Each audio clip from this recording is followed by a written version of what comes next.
Bueno, vamos a dar inicio a nuestra reflexión de esta tarde.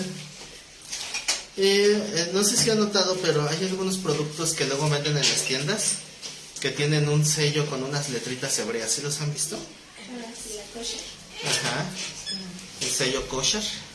¿Qué significa? Es un sello de calidad, ¿verdad? Entonces, normalmente los productos mexicanos se regulaban por una estándar de calidad, se llamaba el ISO 9000, ISO 9001, que eran estándares de calidad. El punto es, toda empresa debe tener un control de calidad para ver si es aceptado o no, pues para consumo, ¿no? Para que cumpla ciertos parámetros de sanidad, de salud.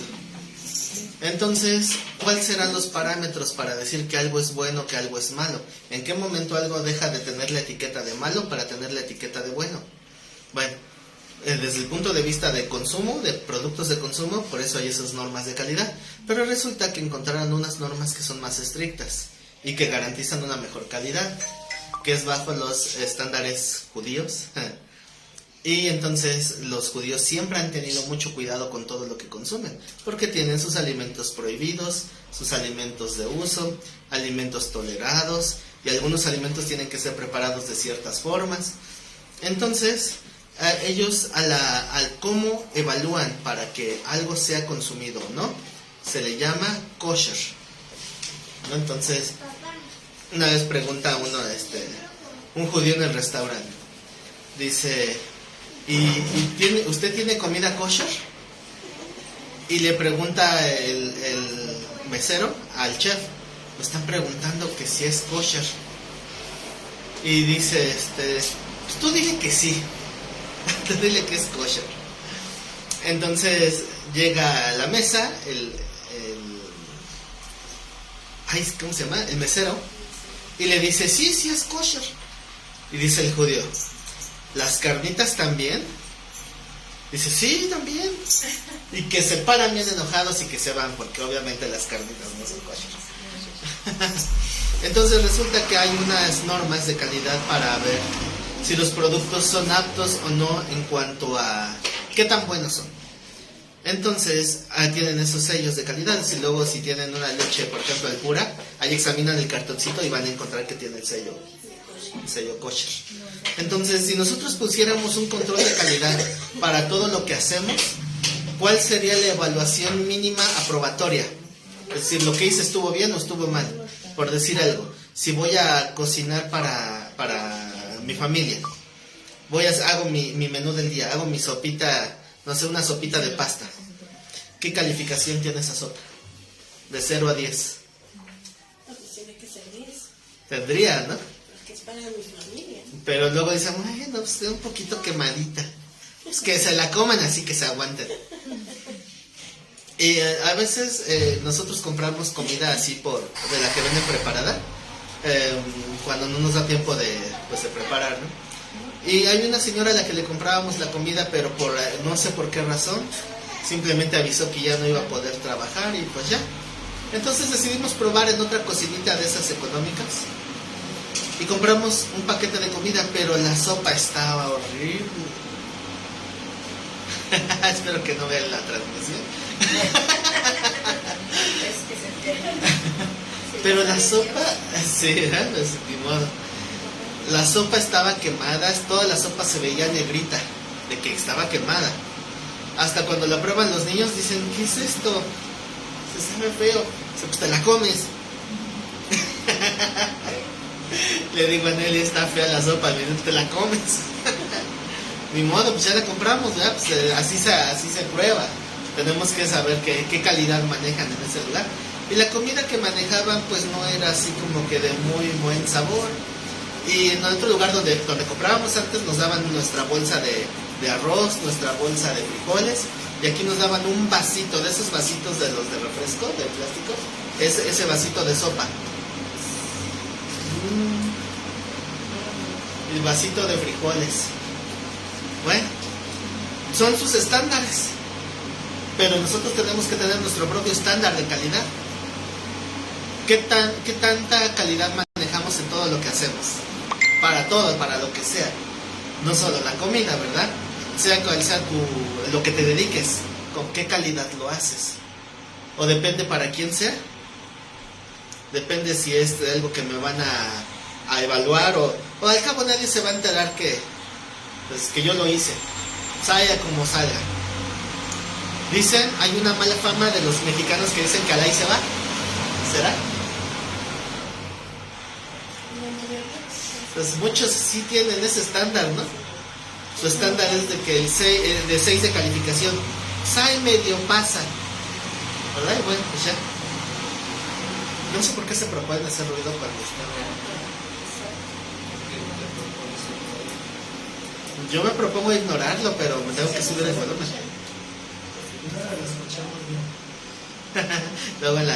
Luego ahí en la grabación luego ni se escucha bien. Ay, bueno. Pero bueno, por ejemplo, hay problemas, hay que ver la manera de solucionarlo, hay que ver la manera de cómo ir sorteando obstáculos. ¿Para qué? Para que la calidad crezca. Y así todo lo que hacemos, ¿no? En este ejemplo que sucedió así sin querer queriendo, bueno, había mucho ruido, bueno, se compró el micrófono y unas veces estuve transmitiendo con el micrófono de solapa y pues ya se escuchaba más aislada mi voz, ya no se escuchaba lo demás, pero el problema fue que después cuando hacían algún comentario ustedes, los que estaban en la transmisión, nada más veían 2-3 minutos, nada más de verme mi cara así, porque no escuchan nada. Porque no los escuchaban qué es lo que decían ustedes. Entonces luego me decían, ¿qué pasó? ¿Por qué se quedó ahí?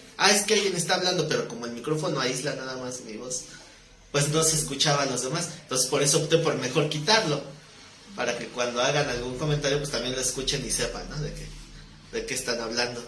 Y pues bueno, vamos buscándole las maneras. También el celular con el que se transmitía antes también tenía un montón de problemas, se cortaba mucho y pues no se podía, pero bueno, Dios proveyó y pues ya tenemos otro equipo con que transmitir y ahí vamos, sorteando los obstáculos. ¿Por qué? Porque si tengo una calidad de 7, pues quiero subir a 8 y luego quiero subir a 9 y así con todo lo que hagamos.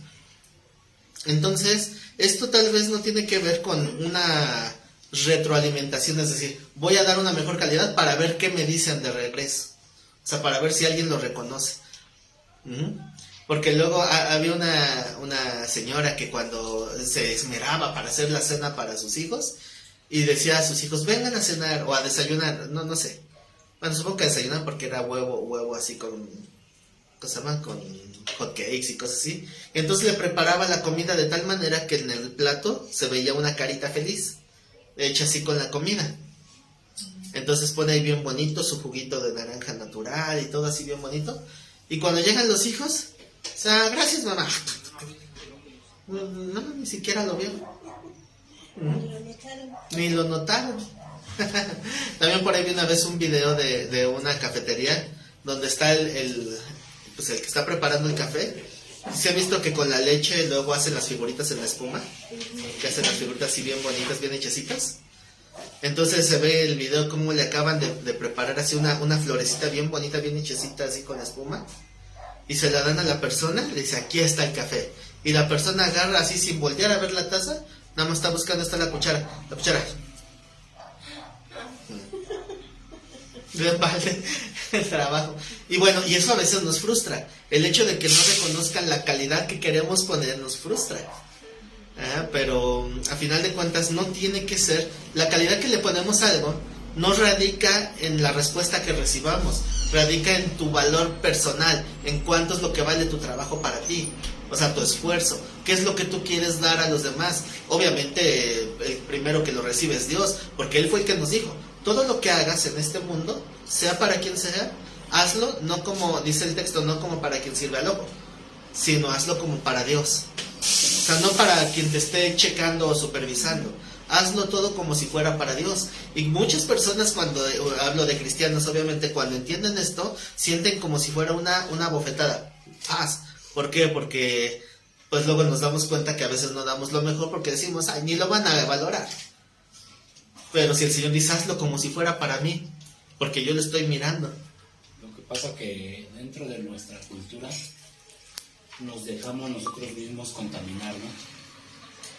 Porque precisamente empiezan a salir los dichos, ¿no? Dicen, hacen como que me pagan, hago como que trabajo. cuando en realidad no debe ser así, ¿no? Así es. Por eso llego a un acuerdo cuando me contratan, ¿no? En el cual me dicen, te voy a pagar tanto, vas a trabajar de tales horas a tales horas y te va a poner a hacer esto. Yo digo sí, yo digo no. Sí, al final de cuentas la decisión es mía. Pero muchas veces por lo mismo de que nos sentimos así que con la necesidad, no, sí. Ya cuando estamos dentro y vemos que es demasiada la carga, ya no nos parece. Sí, y empezamos a renegar. Y no lo hacemos como debe de ser. Entonces esa es la realidad, ¿no? Que lo que pasa que es dentro de nuestra cultura lo mismo, que nos empezamos a contaminar y empezamos a pensar de ese tipo, de esa forma, de esa manera, ¿no? Y todavía lo peor es que cuando vemos el contexto en el cual se dieron esas palabras de hacer las cosas bien como para Dios, estamos hablando en un contexto de que se le está diciendo a esclavos. O sea, le está diciendo a gente que no tiene libre albedrío, que está sometida a un hombre terrenal, o sea, no a Dios, ¿verdad? Sino a un señorío terrenal. Y entonces le dice, hazlo todo bien, hazlo como para Dios. Entonces resulta que, pues tal vez igual van a recibir malos tratos o tal vez ni siquiera se va a valorar, pero dice, hazlo bien, hazlo con excelencia. Sí, pero ese cambio que nosotros hacemos al aceptar a Cristo debe de notarse en todos esos detalles. Ya no vamos a regirnos por como decía el hermano, cómo se porta en el mundo. O sea, que si estamos buscando un pago, una respuesta, hasta un bien, no sirve de nada porque estamos esperando algo. Tenemos que hacerlo sin esperar ese algo, como lo comentabas. Ya lo sabe Dios. Yo me siento a gusto. Ya no espero que me digan, ya no espero que hagan. O sea, yo me siento a gusto porque di mi esfuerzo para Dios, no para el que me contrató. Y ese es el cambio que tenemos que hacer nosotros, que noten que somos personas diferentes. ¿Sí? Y eso se va a ver y a lo mejor no lo digan ahorita. A mí gente me ha dicho cuando se entera de que soy cristiano, ¿sabes? Con razón veía algo diferente en ti. Pues ese es el hecho que se tiene que hacer. No estar diciendo soy esto, no. Hacer las cosas y que la gente se dé cuenta que eres alguien diferente. Y lo importante es que Dios ni siquiera es que esté pidiendo el 100%. O sea, Dios está pidiendo mínimo el 101%. O sea, Dios no pide el 100%, pide el 101%. ¿Por qué? Porque de lo que te piden tú tienes que dar más. ¿Por qué? Porque es la forma en que se glorifica al Padre, porque el Padre dio más, ¿verdad? O sea, el Padre no dijo, a ver, vamos a evaluar cuánto vale la vida de cada uno de estos hombres pecadores para ver cuánto es lo que se va a pagar. Vale la sangre de Cristo. No es cierto, ¿de acuerdo? O sea, nosotros no valemos la sangre de Cristo. Cristo obviamente es mucho más valioso. Pero Él quiso dar más. Por eso es que de tal manera amó Dios al mundo que dio a su Hijo, o sea, dio más. Entonces nosotros tenemos que glorificar al Padre de esa manera, dando más del 100. Por eso también cuando hablábamos, también cambiando un poquito de tema, pero el principio sigue siendo el mismo, es cuánto es lo que tiene que fluir del Espíritu de Dios en nosotros. Que si nosotros somos vasos de barro y el Espíritu es como esa agua viva, ¿qué tan llenos debemos de estar? Entonces, pues a veces dicen, pues la lógica me dice que al 100, pero la Biblia dice que no es el 100, porque dice que en nuestro interior tienen que correr ríos de agua viva que saltan para vida eterna. Entonces lo que da a entender es que debe de haber más del 100, que tenemos que ser una fuente de bendición, y el principio sigue siendo el mismo, no dar el 100, dar el 101 mínimo. Y eso a veces es difícil. Entonces vamos a leer 1 Corintios 9, 16 y 17. 1 Corintios 9, 16.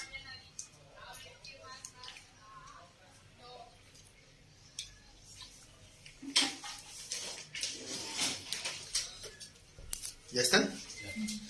Recuerden que el que escribió estas palabras fue el apóstol Pablo, y tiene el contexto para entender un poquito de qué está hablando de su trabajo evangelístico.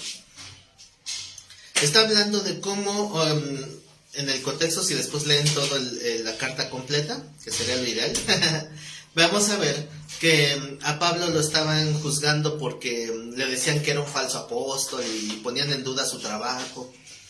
Entonces Pablo, pues él decía que la evidencia de su apostolado era la misma iglesia, ¿no? O sea, él se defendía con su propio trabajo.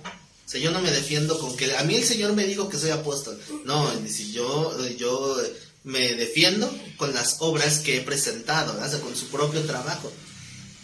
Y en la evidencia también de su apostolado era que él ni siquiera quería hacer una carga. O sea, él de su corazón decía, yo no quiero abusar del derecho que tengo. Él tenía el derecho de recibir ofrenda, pero él no quería, o sea, él no quería pedir ofrenda para no ser una carga para la iglesia.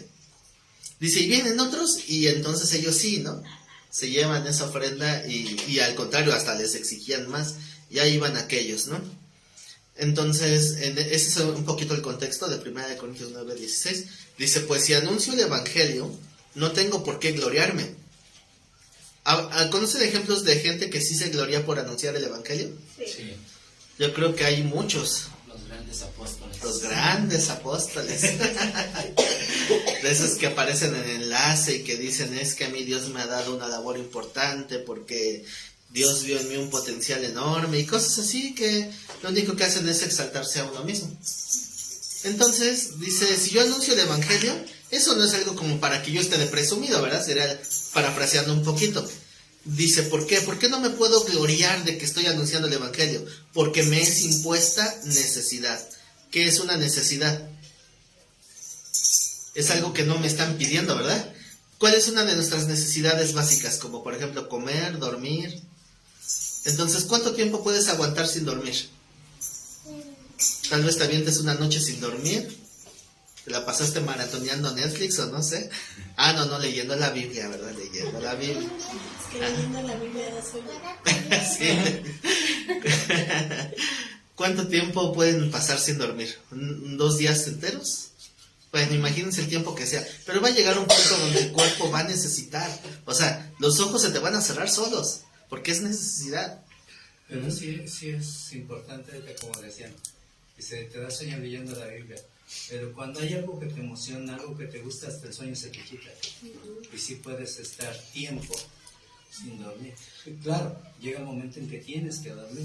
Sí. Pero cuando estás gozándote de lo que estás haciendo, se pierde ese tiempo. Sí, hay cosas que obviamente nos pueden espantar el sueño, pero al final de cuentas la necesidad está, o sea, el cuerpo necesita forzosamente el dormir, porque si no duerme, pues no funciona bien. Entonces por eso cuando alguien está muy desvelado, por eso de repente se confunde, de repente no se concentra.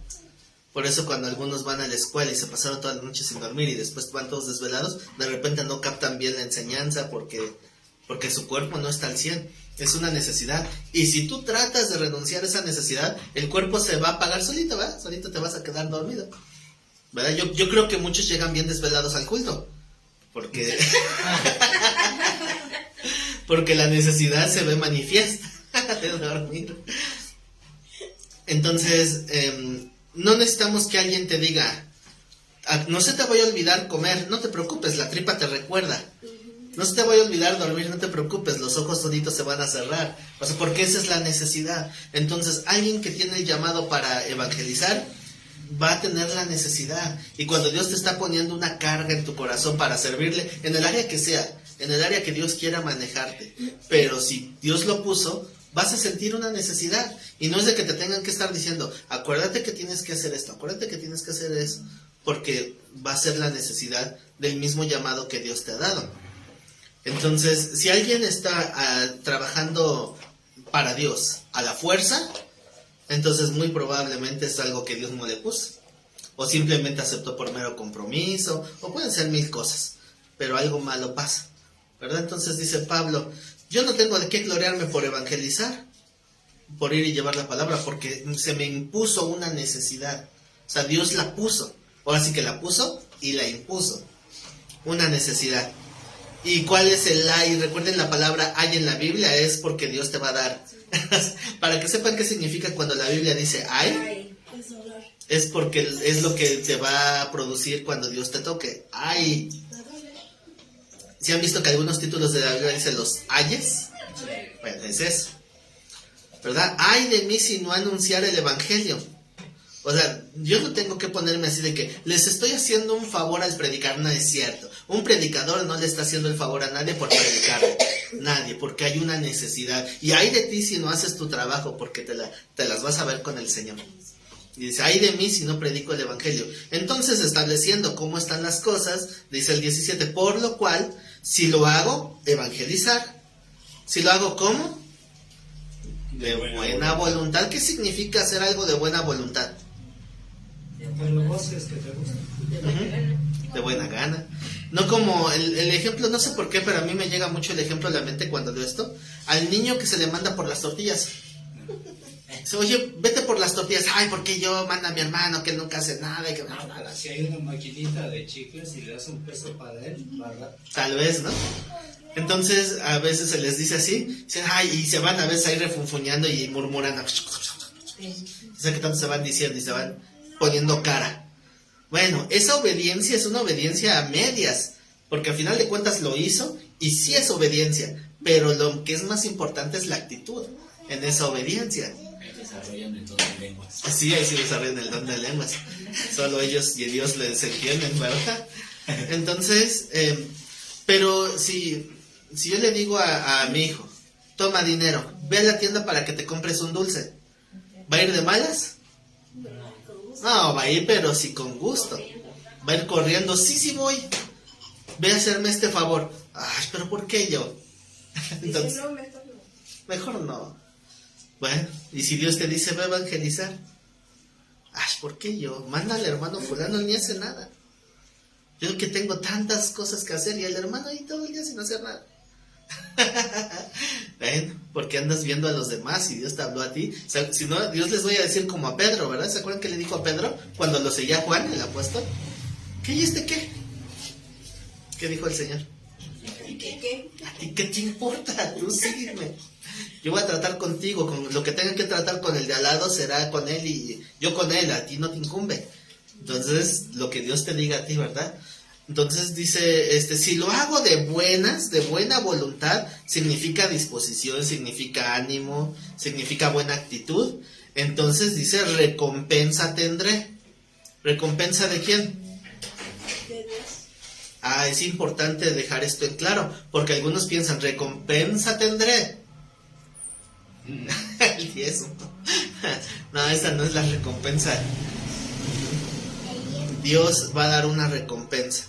Pero si lo hago de buenas, o sea, que alguien pueda hacer la labor así más de fuerzas que de ganas.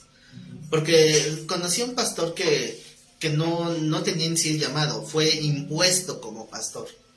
Entonces se le volvió una carga, algo que le estaba pesando cada vez más y más y más, porque sí tenía temor de Dios, sí quería hacer bien las cosas, pero no tenía un llamado. Entonces, aún queriendo hacer bien las cosas, siente que es como una carga que se vuelve cada vez más y más pesada. Entonces, pues va a llegar el punto donde ya no va a poder soportarla, y de hecho así pasó. Ahí tuvo que dejarla porque era una carga que no puso Dios. Entonces, si Dios lo pone, pues nos da la capacidad para salir adelante, porque Él pone el querer y el hacer, pero la disposición es tuya. O sea, tú eres el que dice si voy o no voy. Si tú dices a Dios, no voy, el Señor va a decir, no vayas, mando a otro. O sea, si algo le sobra a Dios, son siervos. O sea, Dios puede mandar a otro, pero qué feo que si Dios te está hablando a ti, no vayas, ¿verdad? Y si vas, de nada va a servir que vayas y hagas toda esa carga y todo ese trabajo si lo estás haciendo con pesar.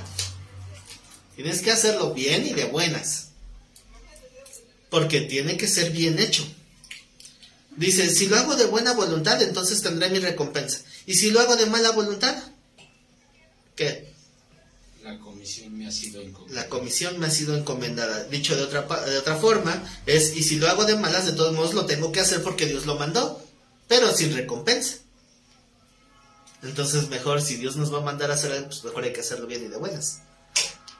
Ese es el primer punto, obedecer con una buena actitud. Ahora el siguiente punto es hacer crecer la obra que yo estoy haciendo para Dios. Ahora vamos ahora al Antiguo Testamento, vámonos a Primera de Crónicas 22:5.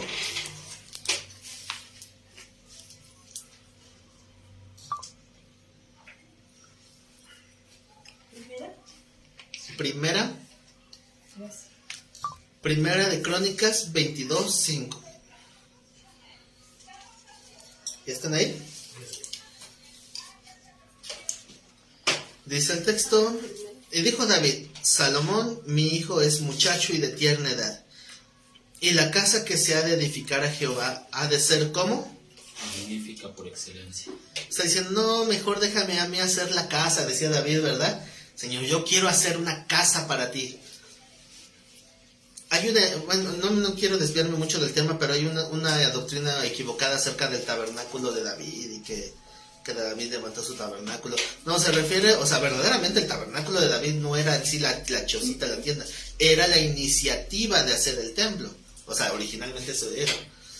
Que David quería levantar casa para Dios y decía a Dios, bueno, ¿qué construcción hecha de mano de hombre, de ladrillo me puede contener? O sea, Dios no puede ser contenido en una habitación, pero de alguna manera Dios le da como que esa luz verde. O sea, está bien, quieres hacer esa casa, ¿por qué? Porque ya no hay necesidad de estar llevando un tabernáculo móvil como antes. Y esa era la idea de David. Si ya es el tabernáculo, se va a quedar ya en la santa ciudad, pues que sea de piedra, que sea algo bien hecho. Entonces dice, bueno, pero pues no lo vas a hacer tú, lo va a hacer tu hijo, porque en el reinado de tu hijo va a haber paz. Pero tú tienes tus manos llenas de sangre de tantos enemigos. Entonces por eso es que tú no lo vas a hacer. Sí, pero él es tiernito. Es lo que dijo, no es de tierna edad, él está verde. No, déjame aquí que yo te puedo hacer algo bien hecho. ¿No? Él es de tierna edad y la casa que se ha de edificar a Jehová ha de ser magnífica por excelencia, para renombre y honra en todas las tierras. Ahora pues, yo le prepararé lo necesario. Y David, antes de su muerte, hizo preparativos en gran abundancia. Entonces estaba preparando todo lo necesario. Entonces cuando David ya murió, pues él ya había dejado todo, ¿no? Estaba ahí todo el oro, las piedras, toda la cantera, todo lo necesario. Hasta el picaporte, no es cierto. Todo lo tenía, pero lo importante es que la disposición de cómo quería David que quedara ese templo. Y de hecho, pues es uno de los templos más majestuosos de la historia, aunque tristemente fue derribado. Y el templo que después se levantó no igualó la gloria del primero. Porque, ¿cuál era el estándar de calidad de ese primer templo? Excelencia. Ahí lo dijo el texto, ¿verdad? La casa que se ha de edificar a Jehová ha de ser magnífica por excelencia. Son dos palabras que son muy grandes, ¿no? ¿Qué significará la palabra excelencia?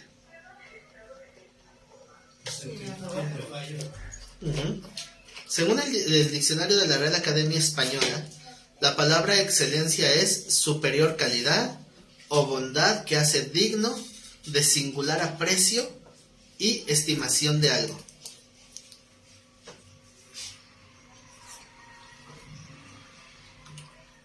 Entonces, vuelvo a repetir, superior calidad o bondad que hace digno. Bondad significa algo bueno de esto, ¿no? De lo que estemos hablando, que lo hace digno de un singular aprecio.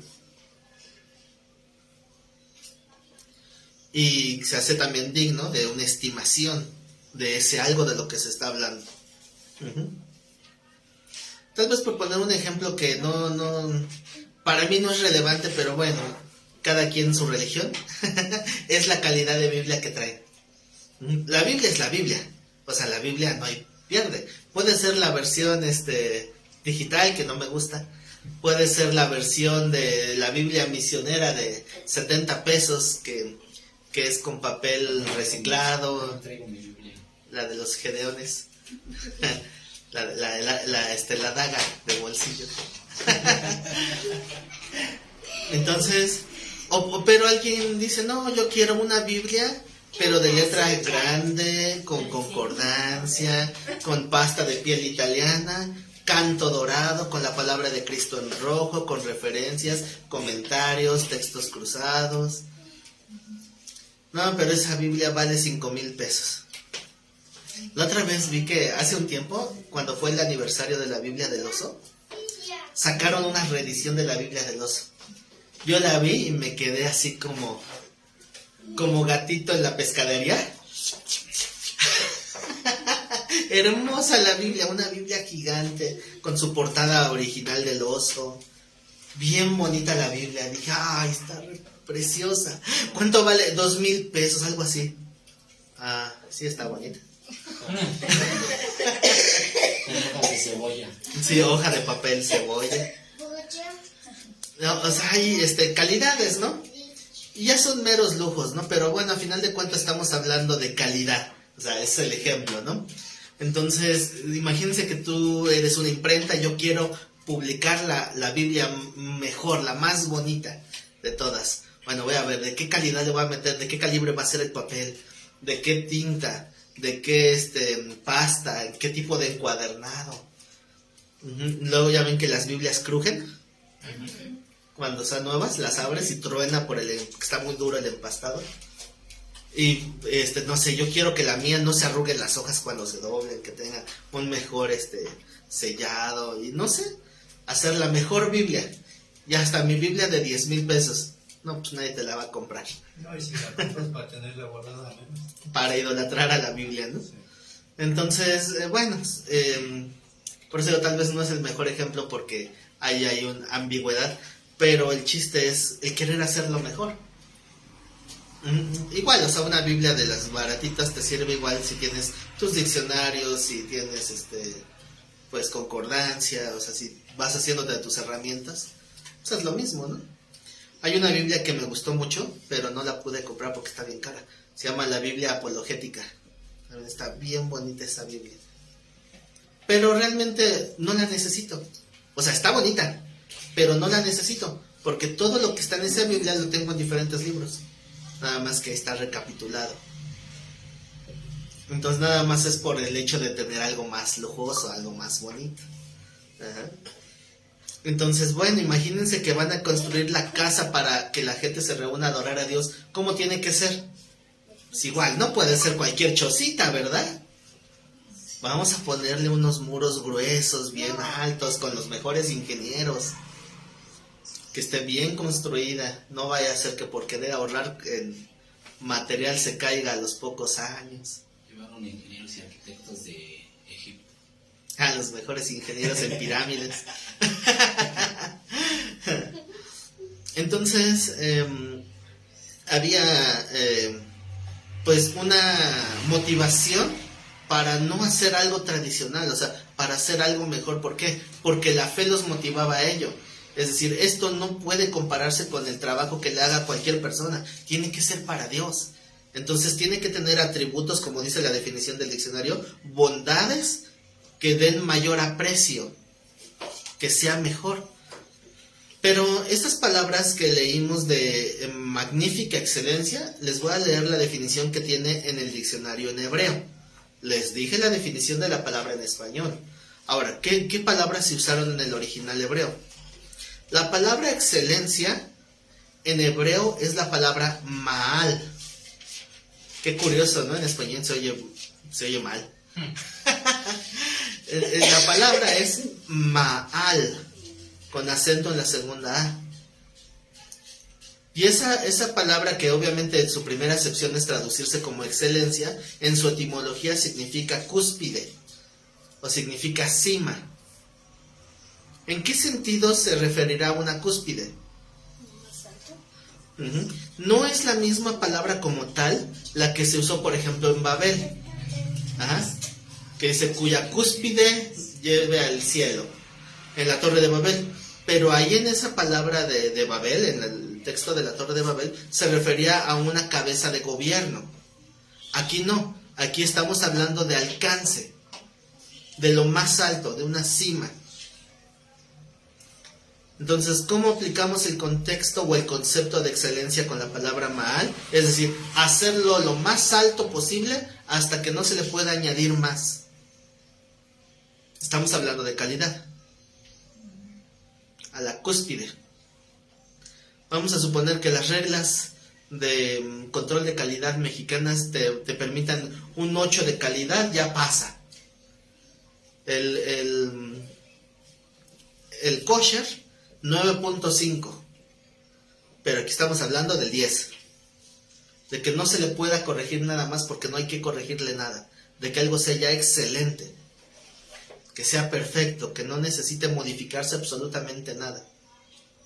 Y la otra palabra, la palabra magnífica, porque dice el texto magnífica excelencia, esa palabra magnífica en el hebreo es la palabra gadal.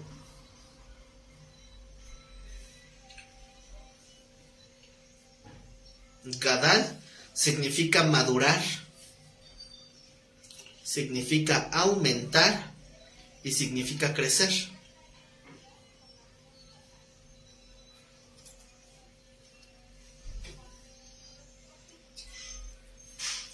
¿Hacer crecer en qué sentido?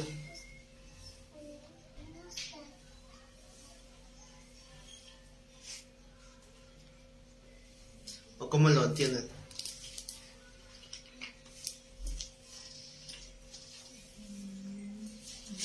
Hacerlo grande, ¿Pero cómo? o sea, majestuoso, o sea, que sobresale. No, pero no estamos hablando de tamaño. Estamos hablando igual de calidad. O sea, Pero puede ser una calidad que sobresale, que sea majestuosa, que llame la atención. Pero es que tiene que ver con eso, pero tiene que ver con mi propio discernimiento de algo que ya está bien hecho. Por decir algo, no, pues yo no quiero una casita de adobe para Dios, ¿verdad? Hay que hacerla de piedra. No, pues el palacio de Herodes mide 20 metros, yo lo construí de 25. Es un ejemplo, obviamente, ¿no?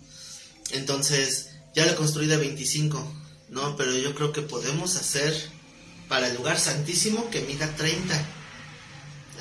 Estoy inventando, o sea, no estoy diciendo datos, ¿verdad? Estoy explicando el concepto. O sea, de que todavía le puedo poner más, le puedo dar más, le puedo dar más. No, pues ya están todas las paredes de una roca sólida, bien construida. No se va a caer aunque tiemble. Pero aquí las medidas también las puso Dios, ¿no? Claro, claro.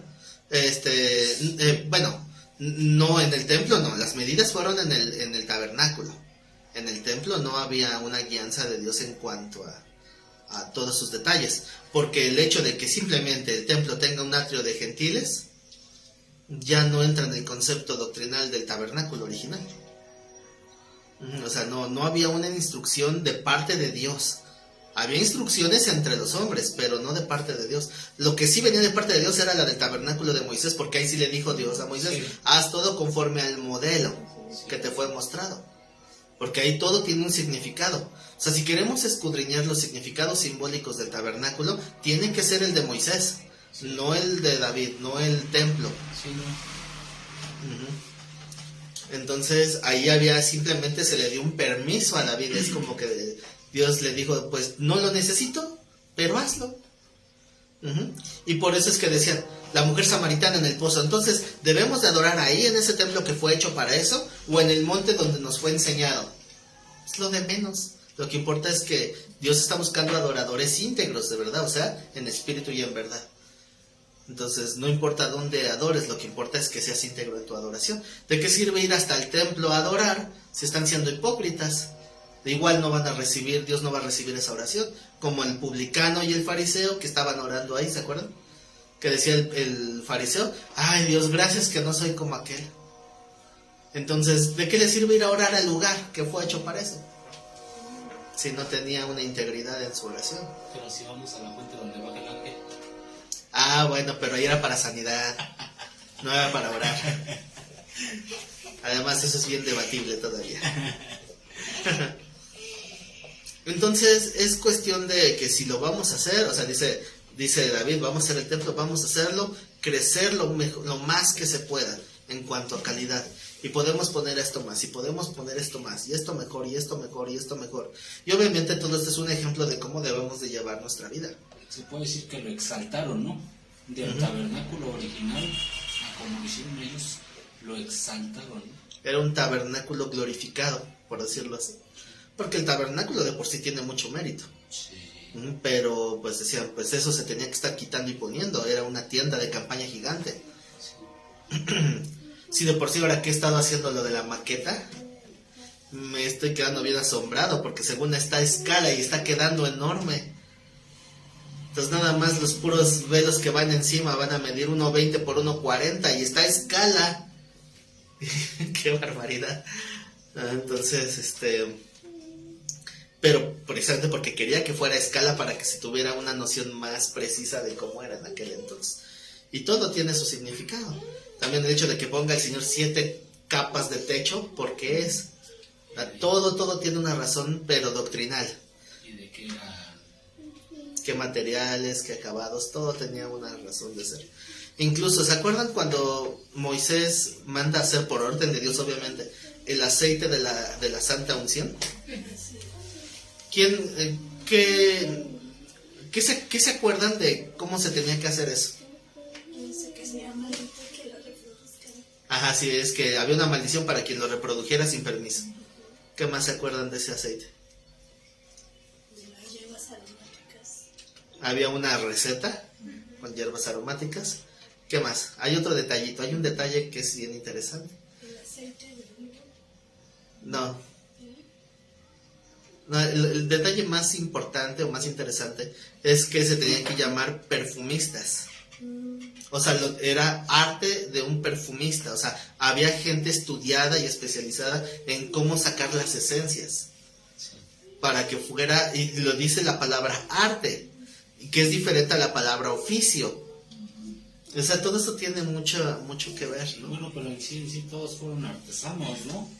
Los que construyeron y de hecho fue Dios el que les puso la sabiduría para que pudieran labrar todo, ¿no? Sí, pero es como, por ejemplo, la diferencia entre un artesano que hace figuras y un carpintero, Sí, que simplemente corta y pega. Sí. Ajá. Entonces, esa es la misma diferencia desde hace 2000, desde hace 3000 años para el artesano.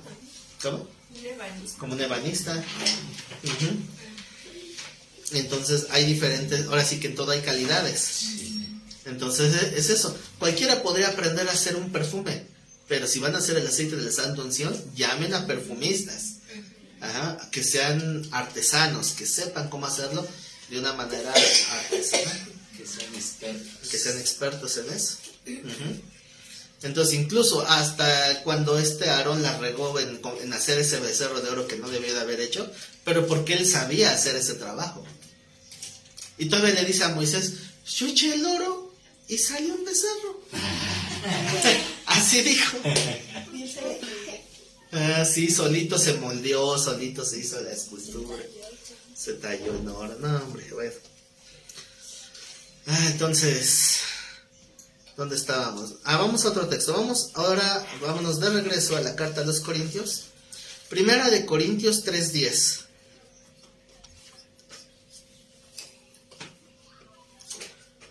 Primera de Corintios 3:10.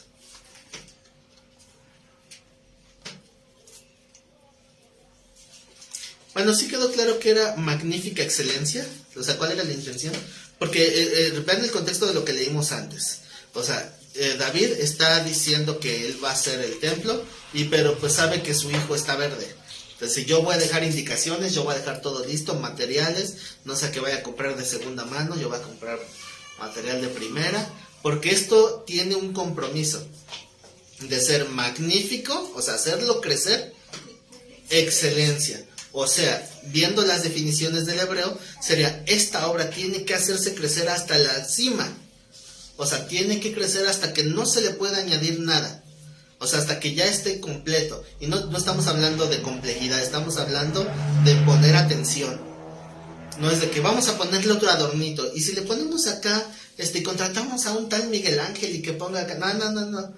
No le vamos a poner de más, pero tenemos que hacerlo todo lo mejor posible. Nada de que vamos a dejar algo al ahí se va.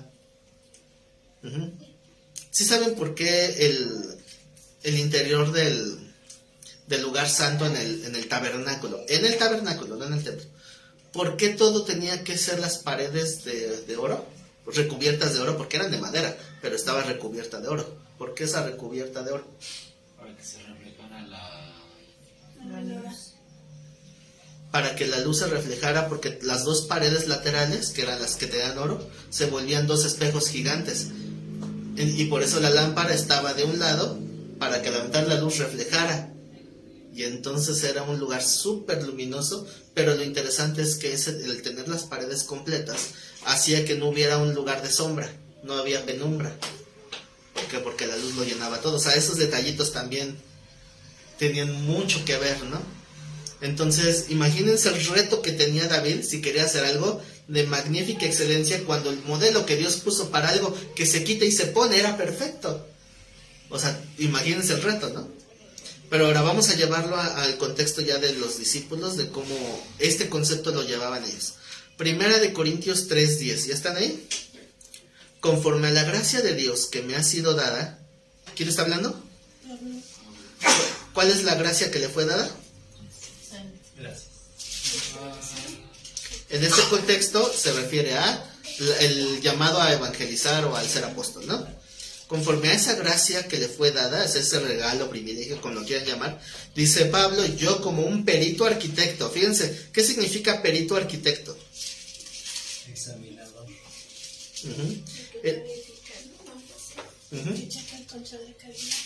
Así es, el arquitecto es el que obviamente sabe construir, el que sabe la técnica. Y el perito es el que... El perito es el que va a supervisar la calidad, el que va a ver los detalles, el que va a dar... No se salga de los parámetros que están... Ajá, y que se cumplan también, ¿verdad? Los parámetros correctos. Entonces él está... porque había arquitectos para construir las edificaciones grandes. Para hacer una casa tal vez cualquier ciudadano podía construir su propia casita. Pero para construir una obra ya como un templo, eso no lo hacía cualquier ciudadano. Tenía que ser un arquitecto. Alguien que supiera exactamente lo que estaba haciendo. ¿Sí sabían cuál era el sistema para que no se cayeran los techos? El sistema de la piedra angular, que eran piedras con un cierto ángulo, para que al final una piedra de ángulo cerraba todo.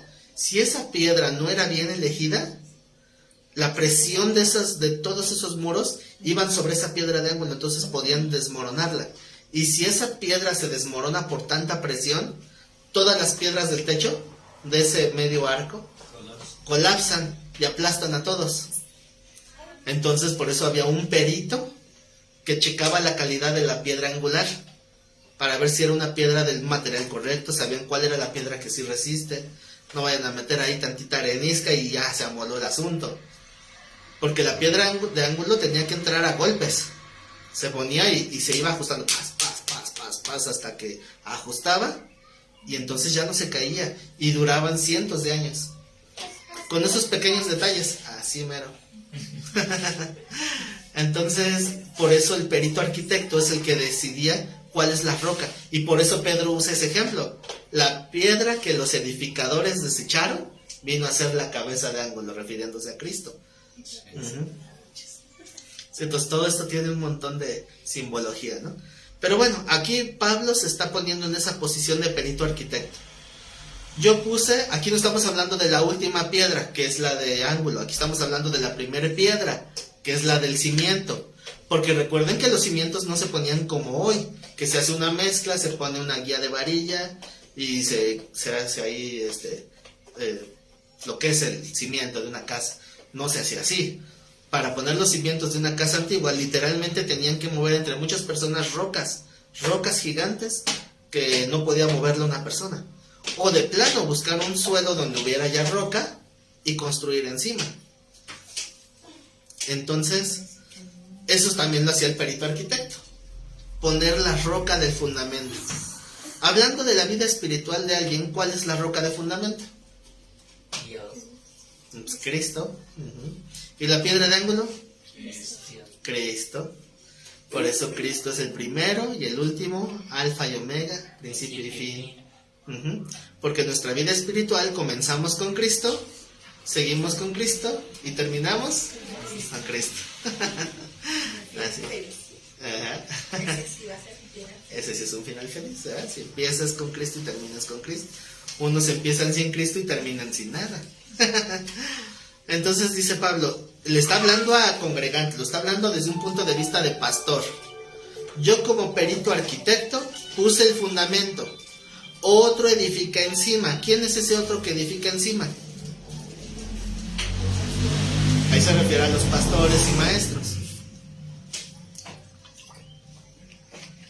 O sea, dice Pablo, yo como el perito ya examiné el fundamento, que es la doctrina básica, la de la salvación, ¿no? ¿Sí? Lo que hablábamos del perito, el perito es el que debe de ver que no se salga ni falte ni sobra, tiene que ser lo que es.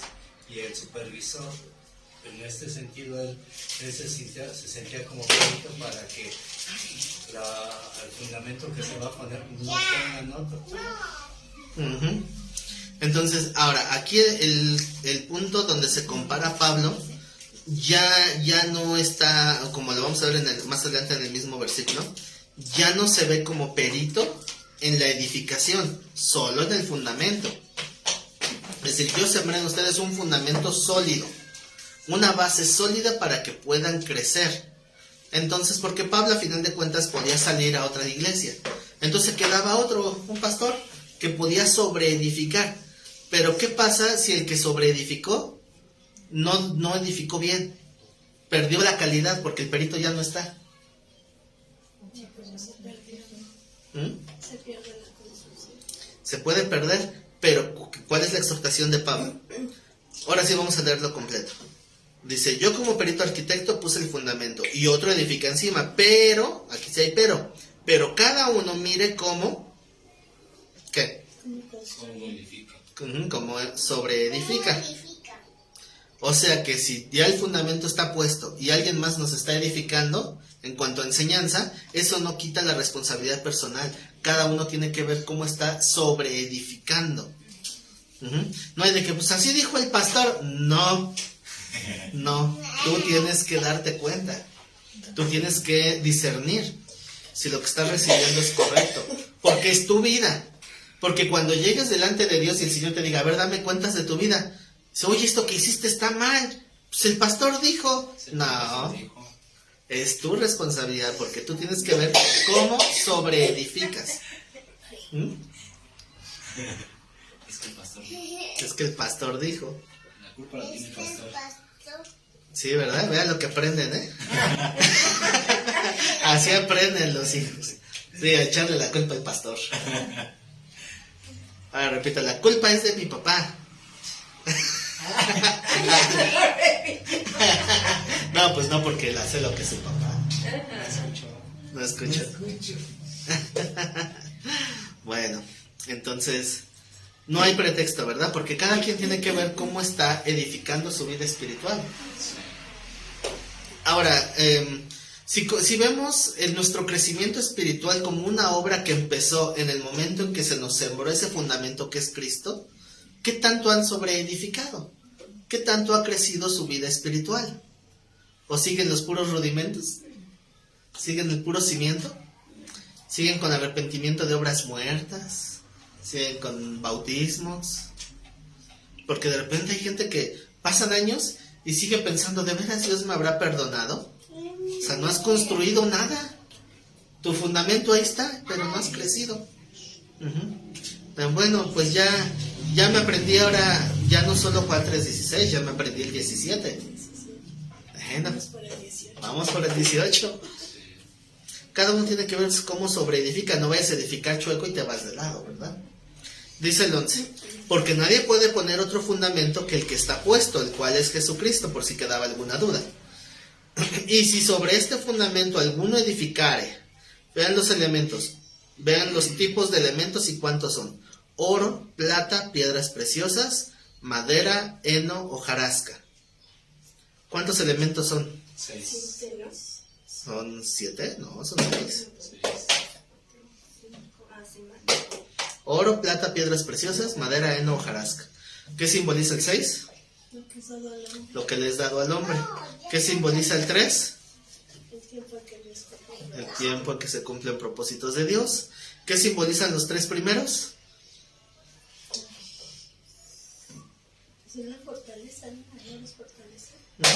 En este contexto se refiere a lo que tiene valor meramente. Cuando hablamos de oro, generalmente está representando realeza. Aquí no, porque lo está poniendo en un contexto de valor nada más. Oro, plata, piedras preciosas. Estamos hablando de todo lo que tiene valor en el mundo. Valor monetario y valor de estima, valor estético. Por eso representa solamente lo que es valioso. Y tenemos el siguiente grupo: madera, heno y hojarasca. ¿Qué simboliza?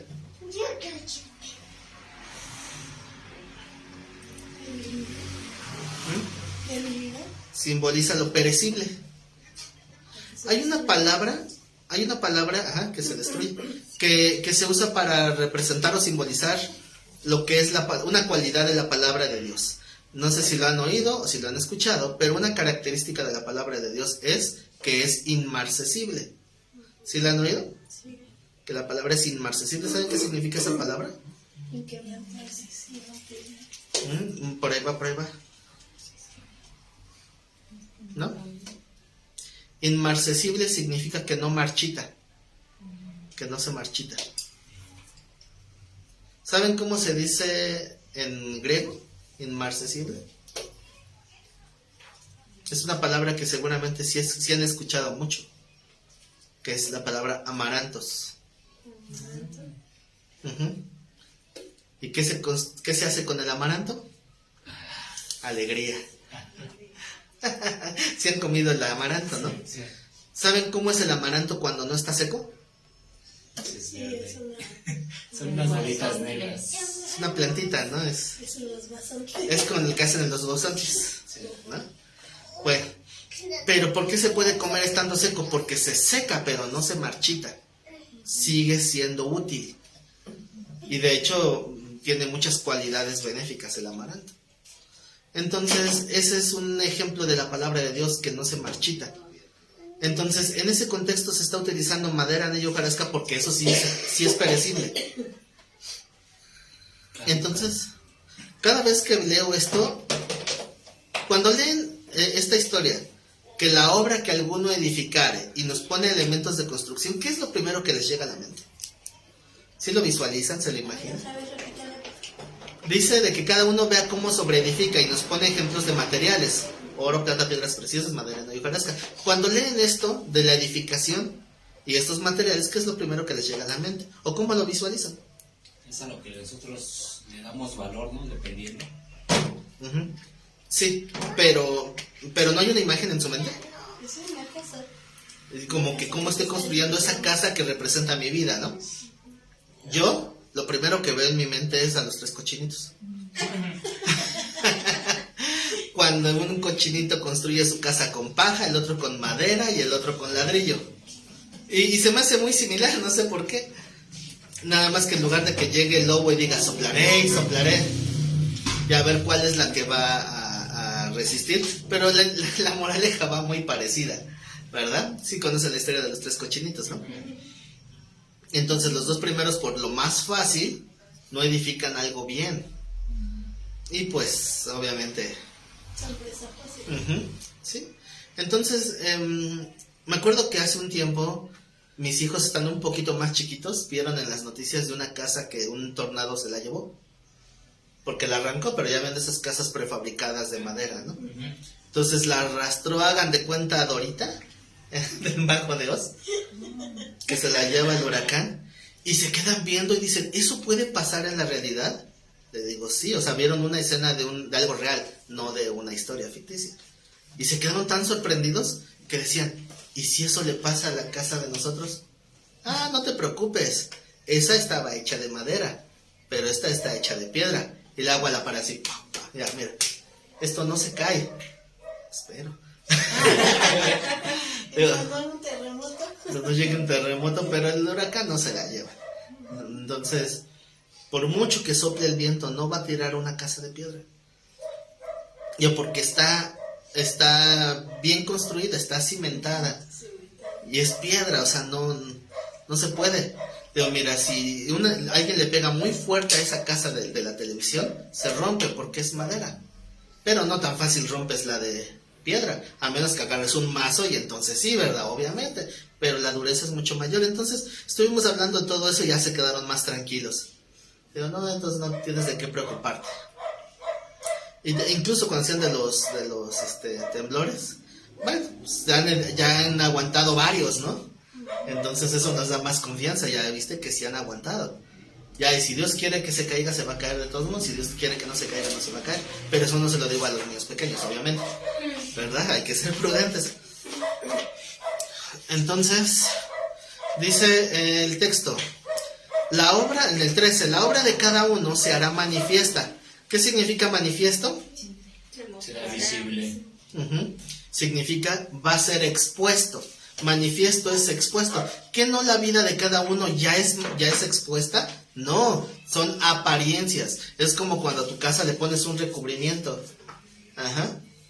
Es como cuando tienes,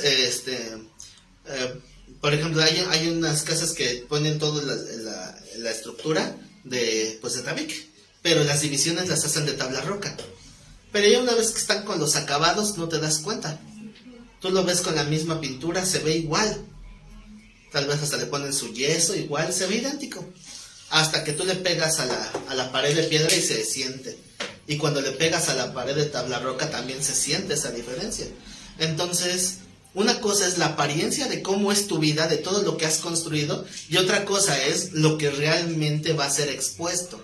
Vamos a ver, como dijera el Señor, vamos a ver de qué estás hecho. Y esto es a donde muchos cristianos no le entran. Ahí reprueban, porque precisamente es una prueba. Porque aquí vamos a ver de qué estás hecho, vamos a ver la calidad. Dice, la obra de cada uno se va a hacer manifiesta. Vamos a ver cómo has construido. Sí, oro, plata, piedras preciosas, madera, heno y hojarasca. Porque el día la declarará, se refiere obviamente a la luz. Va a salir a la luz, es lo que quiere decir. Pues por el fuego será revelada. Ah, aquí ya no me gustó. ¿Qué va a revelar en lo que está hecho? El fuego. Y la obra de cada uno, cual sea, el fuego la probará. ¿Qué pasa si echamos fuego a una casa de madera? Se quema. Se quema. Pero no vamos a hablar de la construcción, vamos a hablar del material, porque si no te vas a decir, ay, una casa de oro también se cae. No, estamos hablando de la calidad del material. Si tú tomas una pieza de oro y la echas al fuego, ¿qué le va a pasar al oro? Se purifica. Se refina. Se refina, se purifica, se limpia. Se hace mejor todo. ¿Sí? Mejor calidad. ¿Sabían que es muy poco probable que haya oro de 24 quilates? Que es el quilataje más... ¿Por qué? ¿Por qué no hay oro de 24? O sea, ¿por qué no es tan común? Aparte de lo caro, obviamente. Porque no está en oscuro. No es puro. No, por eso, el de 24 es el puro. 24 quilates es la pureza más grande del oro. Porque es maleable, no permanecerían las cosas. Es muy blando. Sí. El oro, así tal cual, puro, es muy blando, es muy maleable. El oro y la plata. Entonces le tienen que hacer aleaciones y eso va bajando el quilataje y lo va haciendo más duro, pero también más corriente. Sí. Entonces, me acuerdo que, ya se los he platicado 1,000,000 de veces, pero trabajé un tiempo con gente que compraba oro. Entonces, tenía su montón de piececitas de oro que iban comprando, le quitaban todos los engarzados de piedras, todo eso, y todo lo echaban ahí en el crisol, le echaban ácido, le echaban ahí al fuego, y apestaba horrible que apestaba, pero todo se iba quedando carbonizado, todo se hacía carbón, pero lo echaban tanto que todo se desintegraba, hasta que al final quedaba una gota. O sea, yo veía un montón de piezas y terminaba una gota, dice, esto es el oro, y lo van echando. Ya después, su negocio de ellos era hacer lingotes de oro, hacían lingotes así. Me dicen, mira, 24 quilates. Yo, ¿y esto para qué lo quieres? Esto yo se lo vendo a los joyeros y ellos vuelven a hacer sus propias piezas y sus propias aleaciones. Y ese es su negocio, compraba joyería de uso, la refinaba y vendía los lingotes a los joyeros para que ellos volvieran a hacer las nuevas piezas de oro. Entonces, es increíble cómo había mucho volumen y terminaba siendo poco, pero era oro fino. Y hasta le hacían al lingote así, mira cómo se mueve, de que era muy suavecito el oro de 24 quilates. Entonces, hoy ya vemos un oro de 18 quilates, dices, ay, qué fino. O de 14 todavía, ¿no? Ya el de 10 ya demerita, pero pues es la pureza. ¿Qué pasa si Dios dijera, a ver, ¿de cuántos quilates eres? A ver si eres moldeable. No, tú ya estás bien duro, estás bien contaminado. Entonces, esa es la diferencia con las piedras preciosas y con el oro y la plata. O sea, el fuego purifica. Porque el oro, por poner el ejemplo más claro, el oro no es un elemento que haya sido inventado, o sea, el oro es un elemento que Dios hizo, es algo natural y es un elemento básico, no se puede simplificar el oro es oro. Entonces por eso es que se purifica, se va limpiando hasta que queda puro. Si este ejemplo del oro lo ponemos en tu vida espiritual, ¿qué tan puro está esa vida espiritual cuanto a Dios? Bueno, Dios lo que va a hacer es echar al crisol, ahí te va el fuego, ahí te va el soplete, a ver cómo quedas después del fuego. Yo sé que unos quedan bien quemados. Soy de plata. Es que yo soy de plata. 9.25.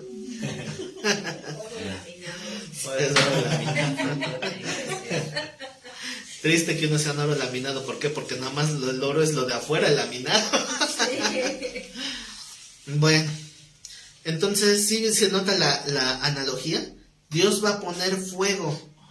¿Cuándo qué? Cuando ya tuviste el cimiento, ya se te sembró ese cimiento, ya te sobreedificaste. Claro que es tu responsabilidad ver cómo sobreedificaste. Y cuando tú digas, Señor, ya tengo algo para ti, y el Señor va a decir, vamos a exponer de qué estás hecho. Ahí te va el fuego. ¿Cómo terminan algunos? Como Job.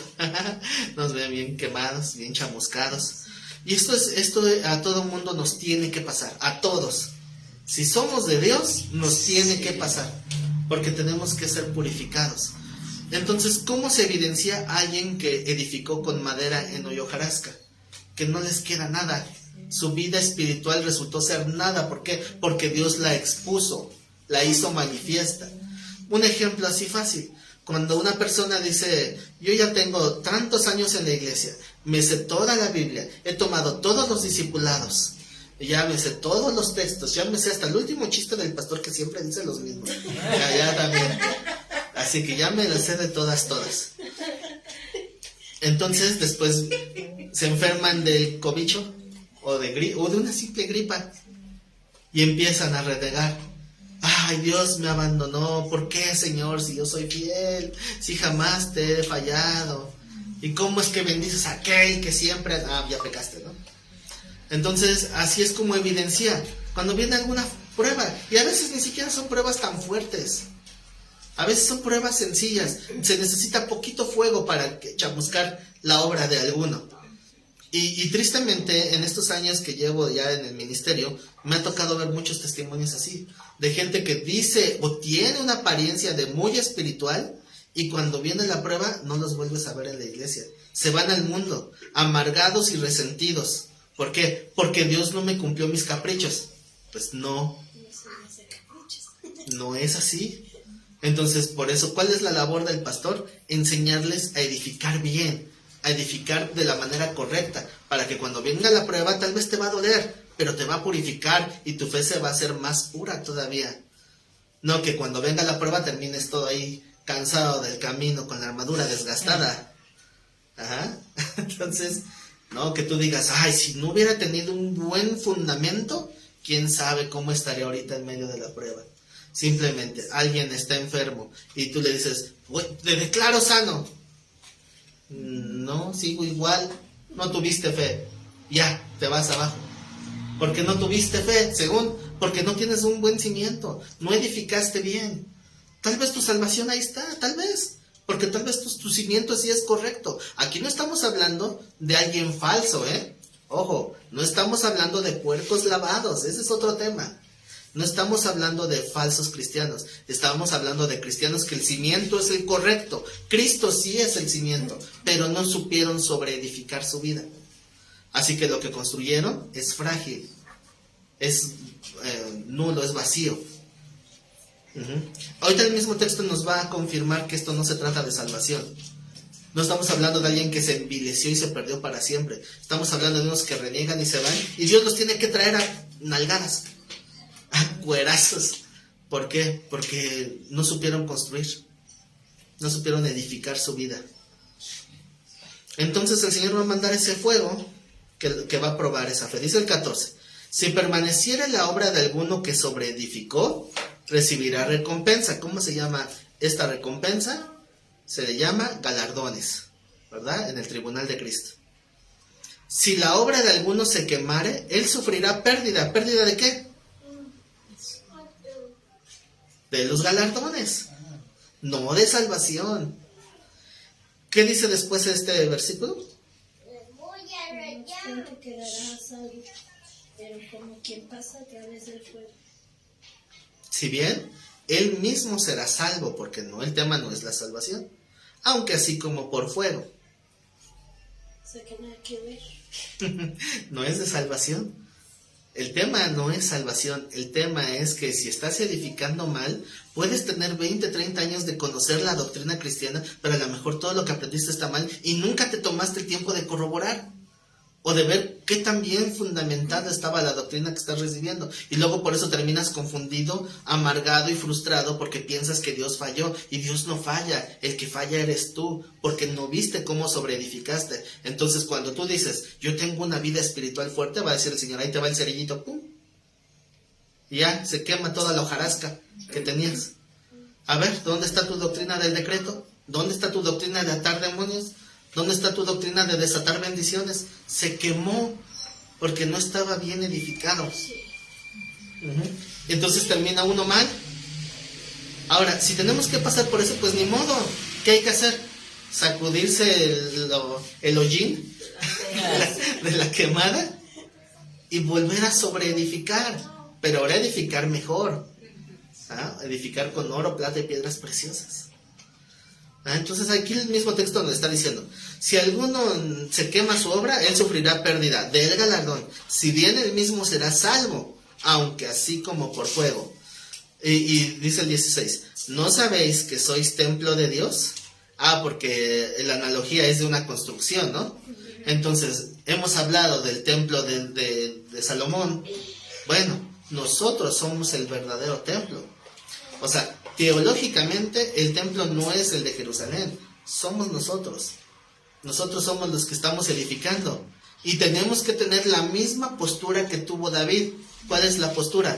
Voy a levantar mi templo de magnífica excelencia. ¿Cómo vamos? Pero no voy a poder porque tengo las manos manchadas. Ay, sí, que lo haga mi hijo. Ahí sí tiene que dar así con eso. Ay, sí, que lo haga mi hijo. Pero que está verde. Sí, ahora está tierno. ¿No sabéis que sois templo de Dios y que el Espíritu de Dios mora en vosotros? Si alguno destruye el templo de Dios, ¿qué va a hacer Dios? Dios le destruirá. ¿Cómo salió su último estudio de sangre? El colesterol, triglicéridos. No está decente. ¿Qué también tenemos el templo de Dios? Aquí es el primero en amolar. Sale molado. No, tenemos, porque obviamente no se está refiriendo exclusivamente a lo físico, obviamente, ¿verdad? Está hablando de nuestro ser, espíritu, alma y cuerpo. Esos tres elementos, porque de los tres vamos a dar cuenta. Recuerden que esas tres áreas, que es como se compone el ser humano, las tres son naturaleza caída. El espíritu se murió. Estábamos muertos espiritualmente. El cuerpo está vendido al pecado. Y el alma no sabe ni si de aquí o de allá. El alma está confundida porque el corazón es engañoso. O sea, nuestra vida es para llorar. Pero viene el cimiento, vamos sobreedificando y vamos cambiando nuestro templo derrumbado. Y vamos a edificar ahora este nuevo templo. Ahora, el espíritu ya resucitó a través de Cristo. El cuerpo, ese tenemos que domarlo, porque no lo vamos a poder cambiar hasta que el Señor lo siembre en la tierra, cuando moramos, me refiero. Pero tenemos que domarlo. Y el alma, tenemos que moldearla, que es nuestro entendimiento.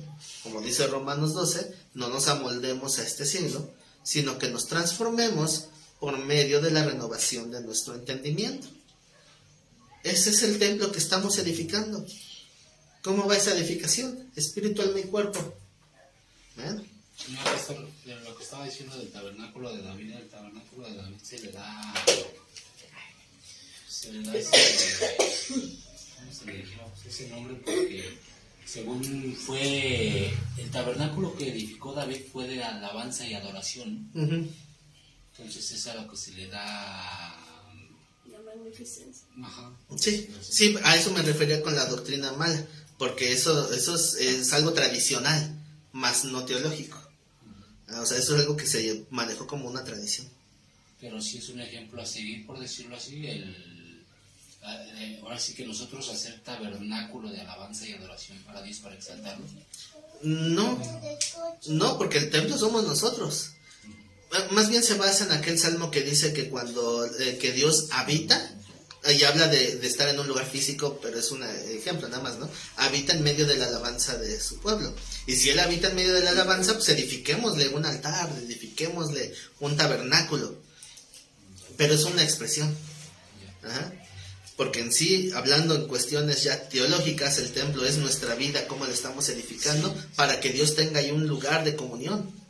Uh-huh. ¿Se acuerdan la exhortación a la carta de la iglesia de la Odisea? Si ustedes se dicen que son ricos, no tienen necesidad de nada, pero son unos pobres, desventurados, ciegos, desnudos. Pero ahí en esa iglesia es donde dice, he aquí que yo estoy a la puerta. ¿A la puerta de dónde? De la iglesia, pero, o sea, de esta iglesia de la Odisea. Entonces, si alguno oye y abre, entraré a él y cenaré con él y él conmigo. ¿Por qué? Porque está hablando de que esta iglesia tenía todo, menos a Dios. Imagínense una iglesia en comunión entre ellos y lo único que no tienen comunión es con Cristo. Pues no tiene nada. Imagínense la iglesia donde el único invitado que no fue invitado es Cristo. Entonces es vano todo lo que hagan ahí. Y esa es la exhortación a esa iglesia. ¿Por qué? Porque su vida es la que perdió comunión. Porque ese es el tabernáculo. Esa expresión de Apocalipsis 3:20, aquí que estoy a la puerta y llamo, recuerden que no es para evangelizar, como a veces se ha usado. Que se usa. Se usa. En realidad es una exhortación a la iglesia que está teniendo todas sus labores en las cuales Cristo no está invitado. Por eso dice, si alguno oye y abre, entraré a él y cenaré con él y él conmigo. La expresión yo con él y él conmigo es una expresión que habla de igualdad. Es decir, quiero estar a la par con esta iglesia, con esta persona. Entonces, ese es el templo de Dios. Y si alguno destruye el templo de Dios, ¿qué va a hacer Dios?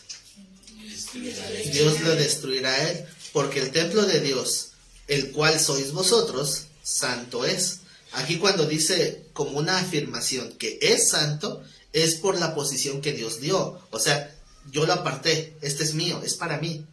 Ahora tú límpialo. O sea, porque el templo es de Él. ¿Cómo le tienes presentado el templo al Señor? Y obviamente estamos hablando de la mente, del corazón, de todo. O sea, que si el Señor está habitando ahí, ¿qué va a encontrar? Porque tenemos una gran bendición, con un cierto tono de ironía, de que nadie sabe lo que hay en nuestra mente. Pero Dios sí. Si Dios viera lo que hay en lo profundo de tu mente, ¿qué le dirías? ¡Ay, Señor, no mires, no mires! Estamos como el templo cuando Ezequiel, ¿no? Que dice que entra por la parte de atrás del templo y ve imágenes de demonios y altares y todo, ¿no? Hay que purificar el templo otra vez. ¿Cuántas purificaciones se hicieron al templo? Uy. Vamos rápido a otro texto. Primera de Pedro 2, 4 y 5. Primera de Pedro 2, 4.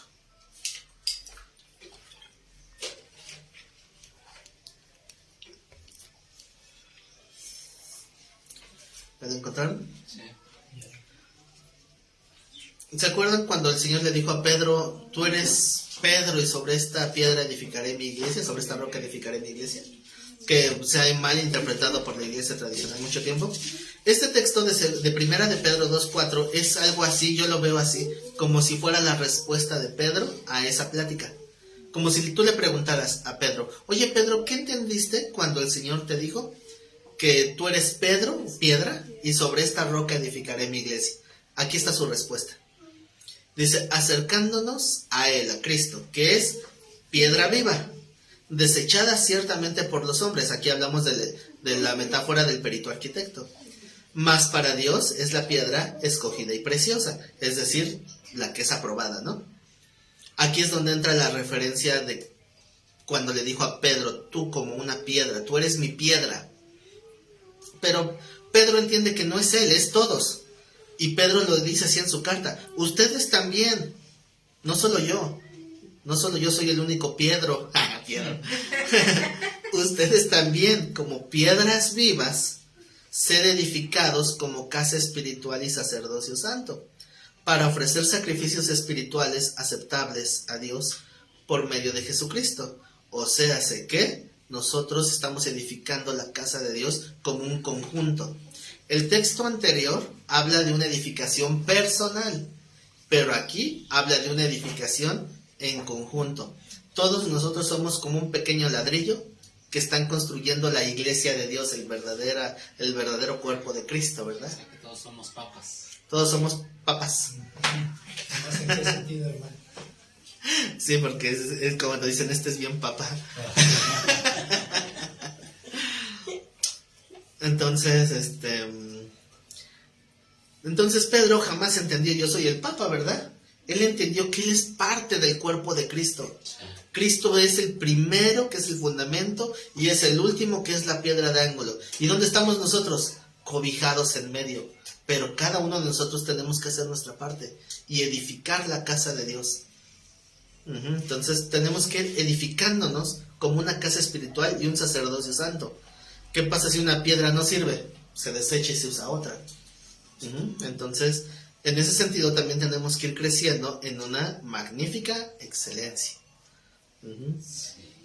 Y vámonos rápidamente a Colosenses 3:22.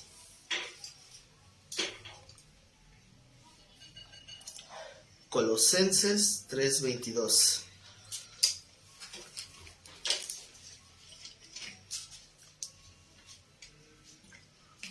¿Ya lo encontraron? Sí. Colosenses 3:22. Siervos, obedeced en todo a vuestros amos terrenales. Es el texto que empezábamos comentando al principio. Sí. No sirviendo al ojo. ¿Cómo es servir al ojo? Poniéndole su delineador. No. Como dice ese dicho, ¿no? Nada más barres por donde le salga. Nada más por donde Como cuando uno no nos ve. Sí. Entonces, es no como a la supervisión. O sea, sirviendo al ojo es sirviendo al que me está supervisando. O sea, para quedar bien. Dice, siervos, obedeced en todo a vuestros amos terrenales, no sirviendo al ojo, como los que quieran agradar a los hombres, sino que con corazón sincero, temiendo a Dios. ¿Por qué temiendo a Dios? Porque pues, es que Dios te está viendo. O sea, si tú haces algo mediocre, que tú crees que nadie se va a dar cuenta, Dios está viendo qué tipo de trabajo haces, qué tipo de labor estás haciendo. Dice el 23, y todo lo que hagáis, hacedlo de corazón. O sea, de corazón se refiere con integridad, ¿verdad? Dice el Señor que lo haga de corazón. Y como el corazón es engañoso, no se hagan, ¿eh? Aquí se refiere a hacerlo con honestidad, con entrega, con disposición. Hacedlo de corazón como para el Señor y no para los hombres, sabiendo que del Señor recibiréis la recompensa de la herencia, porque a Cristo el Señor servís. O sea, dicho de otra manera, el Señor se está tomando personal como un servicio a Él, todo lo que tú hagas por el prójimo en general. O sea, toda la acción que tú hagas, ya siendo parte del cuerpo de Cristo, el Señor quiere ver cómo lo haces. Y si tú lo haces bien y de buenas, como dijo Pablo, recompensa tendrás. No solo aplica para el evangelismo, como dijo Pablo, aplica para cada acción y obra que hagas en la vida. Así que si alguien te pide un favor y tú lo haces de mala gana, va a decir el Señor, acuérdate que es como para mí. ¿Así me haces un favor? Bueno, cada quien sabrá con qué actitud. Es bien difícil, porque como le hemos hablado, hay de prójimos a prójimos. Hay prójimos fáciles de servir y hay prójimos que, híjole, nos puede costar mucho trabajo. Pero eso no quita el mandamiento. Entonces el Señor aquí nos está diciendo algo que parece sencillo, pero en realidad es uno de los mandamientos más difíciles, en el sentido práctico. Porque entonces lleva una conciencia de cualquier cosita que tú hagas.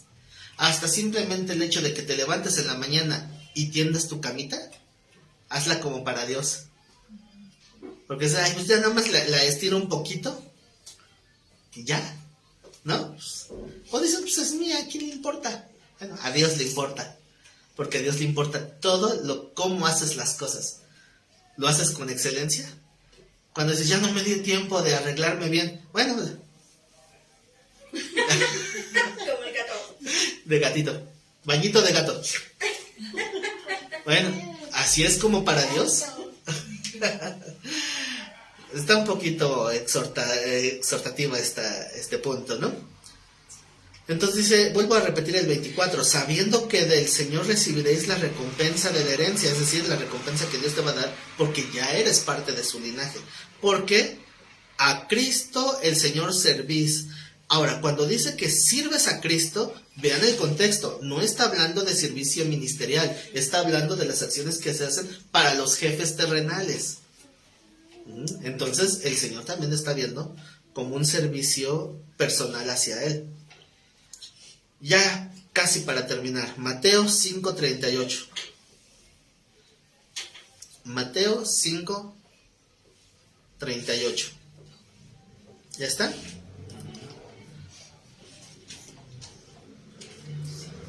Aquí empieza a confrontar las enseñanzas que han recibido con la intención que Dios tenía. Comienza diciendo, oíste que fue dicho, ojo por ojo y diente por diente. ¿Dónde dice eso? En el Antiguo Testamento. Aquí tanto en el Talmud como en la Torá. Esto sí está textual en la Torá, ¿verdad? En el Antiguo Testamento. ¿Qué significa esa expresión de ojo por ojo y diente por diente? Significa, esta es la expresión más clara del concepto de justicia. O sea, justicia es lo que mereces, eso tienes. Eso es ojo por ojo, diente por diente. Lo que mereces, obtienes. Ese sería el concepto de justicia. Eso es lo que tú escuchaste, ¿verdad? Ojo por ojo, diente por diente. Pero yo os digo, no resistáis al que es malo.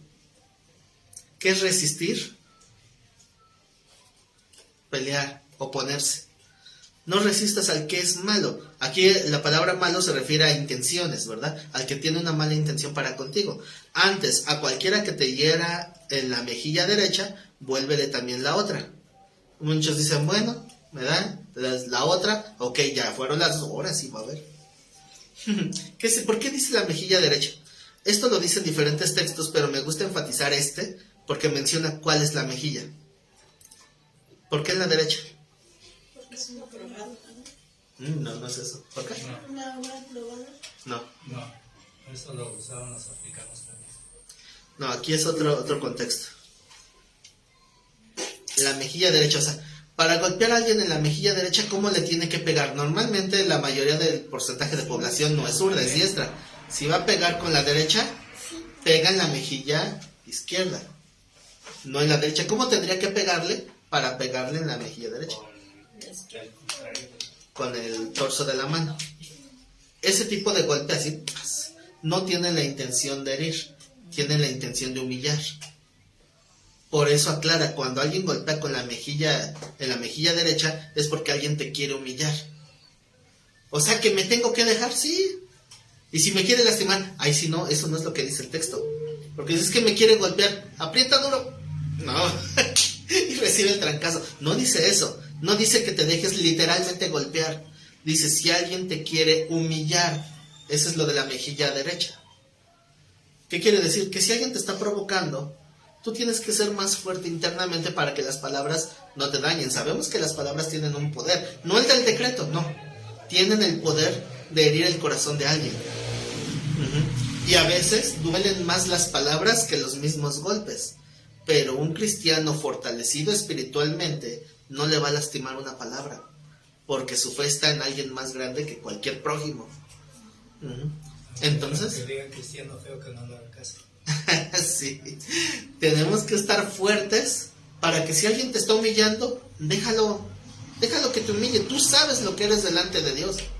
O si te dicen, es que tú eres esto y aquello y lo otro, ya porque lo dijo, ¿ya lo eres? Es que siento feo en mi corazoncito. No, a ti lo que te importa es qué es lo que Dios ve en ti, no lo que toda la gente pueda ver en ti. Entonces, si te quieren humillar, si hay alguien malo, con una mala intención que te quiere humillar, no te le pongas al tú por tú. Déjalo que despotrique, que diga lo que se le pegue su regalada gana, su gadarena gana. Dice, preséntale también la otra mejilla, es decir, tú déjalo, que siga.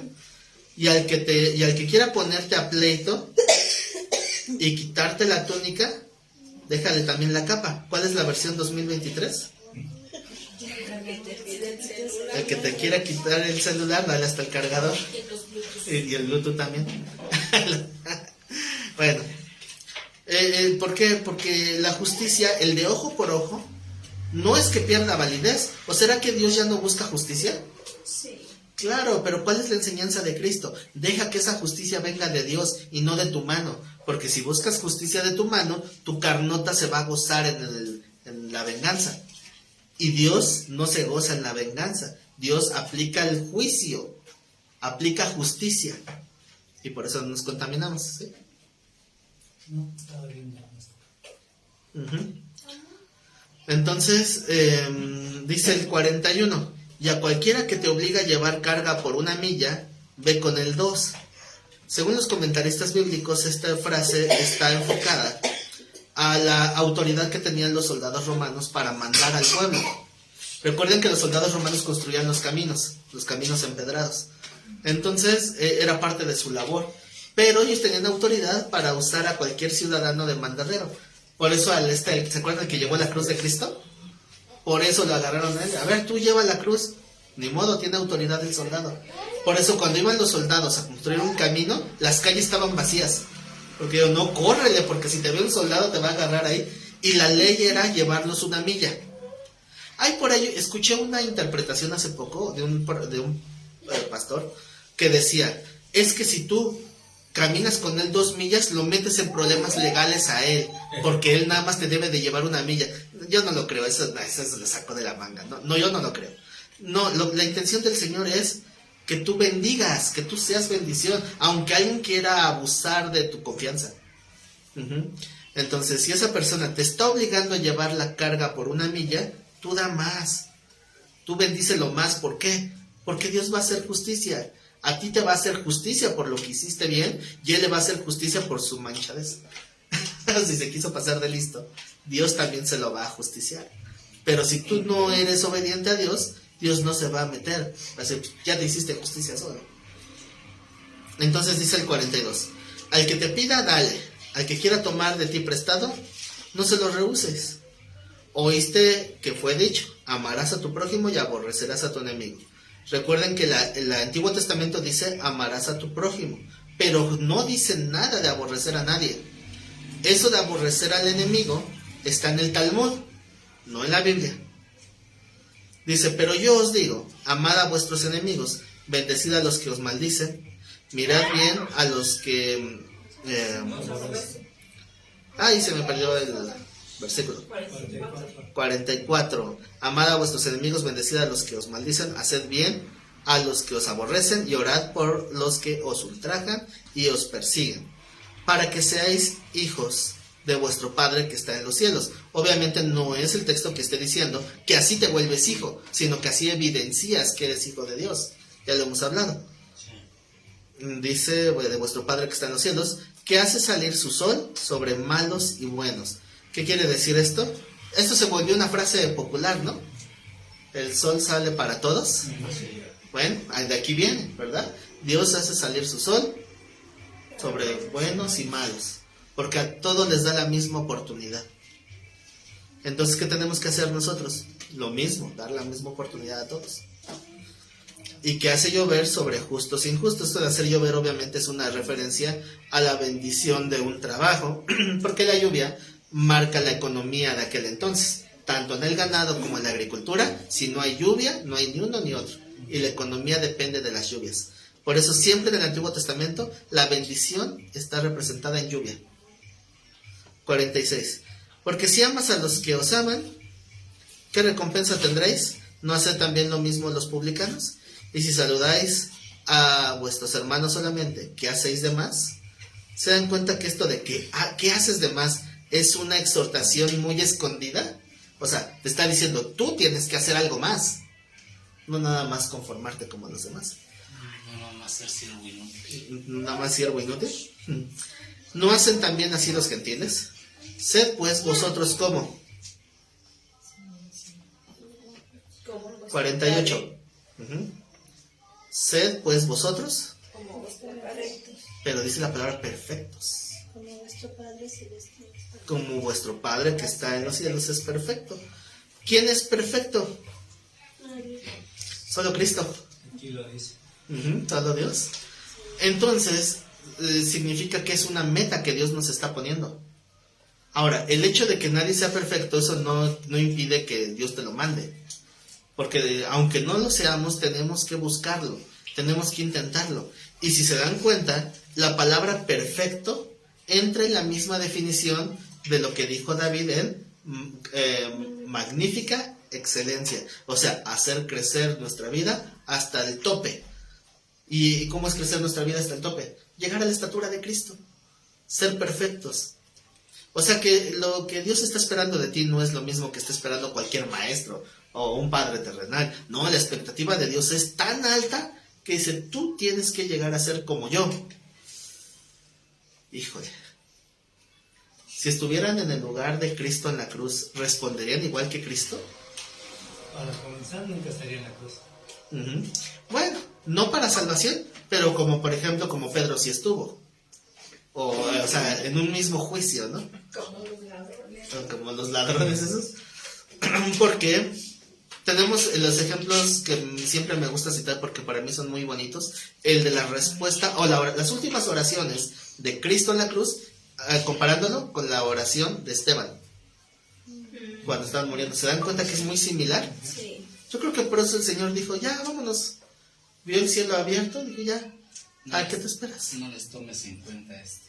No les tomes en cuenta que me están matando. Si yo hablo por mí, yo creo que si yo estuviera en la cruz les decía, ingratos malagradecidos, todavía que les trata de evangelizar, darles palabras de vida para ustedes y son unos ingratos. Entonces, váyanse al infierno. Bueno, tal vez mi carnota, tal vez diré algo así. Tú vas y les abres la puerta y te echan primero, ¿no? Sí. Pero Cristo tuvo ese amor de decirle, perdónalos, Padre, porque no saben lo que hacen. Son una bola de ignorantes y se están acarreando maldición por ignorantes. Darles chance. Y eso que él lo estaba sufriendo en carne viva, esa necedad de la gente. Entonces, esa es nuestra meta.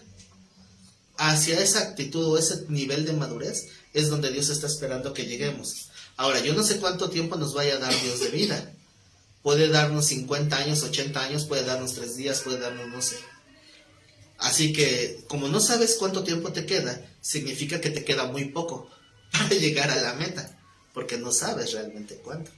Así que si el Señor ya está aventando ese fuego, ese cerillito prendido para ver tus obras, bueno, lo más importante no es que tantas ruinas quedaron. Lo más importante es que si tienes una nueva oportunidad de despertar en la mañana, es porque Dios te está dando otra oportunidad de buscar la perfección, de buscar una vida de excelencia. Así que cada vez que recuerden que una persona que les hace enojar les pide un favor, acuérdense de esta lección. Porque a lo mejor ahí Dios está mandando un pequeño cerillito. A ver, para evidenciar, para que sea manifiesta la obra de cada uno. Para que tú cuando oras digas, Señor, yo estoy creciendo en mi vida espiritual. El Señor va a decir, vamos a ver si sí es cierto. Y va a mandar el fuego. Y a ver qué queda después de esa prueba de fuego. Así que les invito a que oremos. Vamos a inclinar nuestro rostro. Mi amado Señor, sabemos, Padre, que tenemos que ser probados. Sabemos que llegará el momento en que tú mandes ese fuego a nuestra vida para que seamos evidenciados. Y sabemos, mi Dios, que tú ya conoces lo que hay en lo profundo de nuestro corazón. Pero tal vez nosotros ni siquiera nos hemos dado cuenta que necesitamos ser expuestos. Permite, mi Dios, que sigamos creciendo y edificándonos. Si creemos estar edificando con oro, plata, piedras preciosas, que ese fuego que tú mandes nos purifique. Y si tenemos que reedificar, que sea de tu mano para que edifiquemos de la manera correcta. Permítenos, mi Dios, superar la prueba. Y permite también, mi Dios, que sigamos en un constante crecimiento, porque la meta es muy larga y muy difícil. Porque cuando vemos nuestra propia imperfección, nos damos cuenta que nos falta muchísimo que corregir, muchísimo que cambiar. Cada palabra que nos das, cada predicación, cada estudio, es una oportunidad que nos das para acercarnos a esa meta, para seguir creciendo, seguir madurando y seguir corrigiéndonos.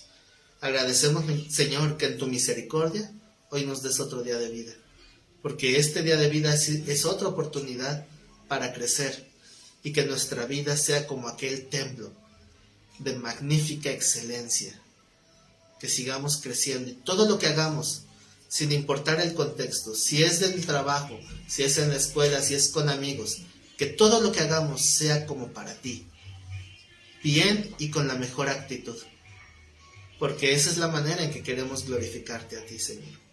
Gracias, Padre, por esta palabra, y te pedimos, mi Dios, que tú sigas trayendo a la memoria nuestra estas enseñanzas, para que no seamos indiferentes ante la exhortación que tú nos das. Te lo pedimos en el nombre de mi Señor Jesucristo. Amén y amén.